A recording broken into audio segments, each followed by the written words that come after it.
Welcome to this tutorial. This tutorial is going to be looking at how we can actually edit a sprite and change some of its properties to make it more interesting. So in a game, rather than just having one frame pictures, we can turn them into little animations. So what we first need to do is add a new sprite. You can pick an existing one or make up one of your own, but I'm just going to pick out the diamond. Now as you can see, there's only one sub image, so it's not an animation as of yet. Now what we're going to do is we're going to edit our sprite first. We should probably name it sprite underscore diamond, and we're going to edit it. And we go to edit sprite, and as you can see there's one sub image. Now if we go to copy and we copy that little diamond and we can paste it, you can see I've now got 4 diamonds. I click the green tick and go across, and there's 4 different number of sub images, but as you can see it doesn't really change anything because they're all the same. So we go back into edit sprite, but what can happen if you double click on an individual sprite or one of the sub images, you then can do some things to it. Obviously, as you can see, we could just draw over it with a marker, which isn't too interesting, but something that we could do is perhaps, because it's a diamond that we want to collect and make it look exciting, how about we just rotate it 90 degrees counterclockwise, and so now you see it's turned on its side. Now if we do the same to this one but rotate it 180, as you can see it looks like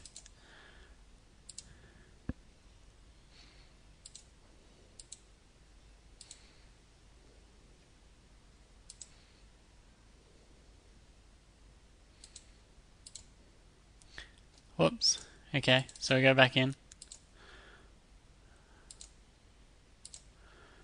There we go. Got there in the end.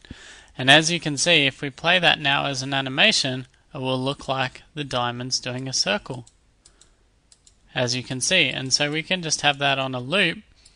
And now when we turn that into an object, so we just make that sprite into an object diamond,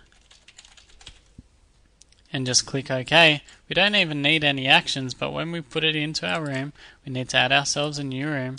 We put that diamond in, and as we see, when it plays, it's now going to spin in a 360 motion. Now as you can see, that diamond's spinning, but it might be spinning way too fast. So what we need to do is create some more sub images so it doesn't spin so fast. So the way we can do that is we can just copy each of these and have them appear several times. So I could just put that in there and have 4 of those, so 4 straight, and then it turns into this one, and I can Control C, which is shortcut for copy, and Control V, and have 4 of those.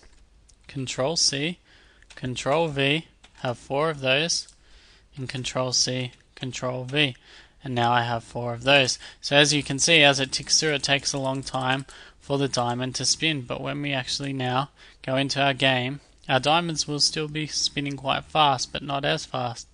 And so now you've got yourself your very own animation. So that's the end of this tutorial, but have a think, how can you edit those sprites? What can you do to them? There's a bunch of other things in which you can scale them and change their size, so you could have them doubling in size and doubling in their canvas size. You could put other circles around them, little objects which you can then fill with certain colors. There's a whole bunch of different things that you can do. So make sure you have a play. You can fill in sections like I'm doing there. You can make them bigger. We can turn it into black and white. We can do all kinds of little effects to it. We can fade it out. We can put transparencies on them, and we can edit our canvas size. So make sure you have a play, figure out what you want to do and how you can do it. And as you can see, that gives us more space, and this diamond is randomly bigger, and we can do the same for this, in that we can just start making some of them quite a bit bigger than the other ones. As well as that, you can change some of your coloring and turn your diamond into red perhaps rather than blue, so every couple of spins it flashes red. So there's a lot you can do, and you just need to have a play.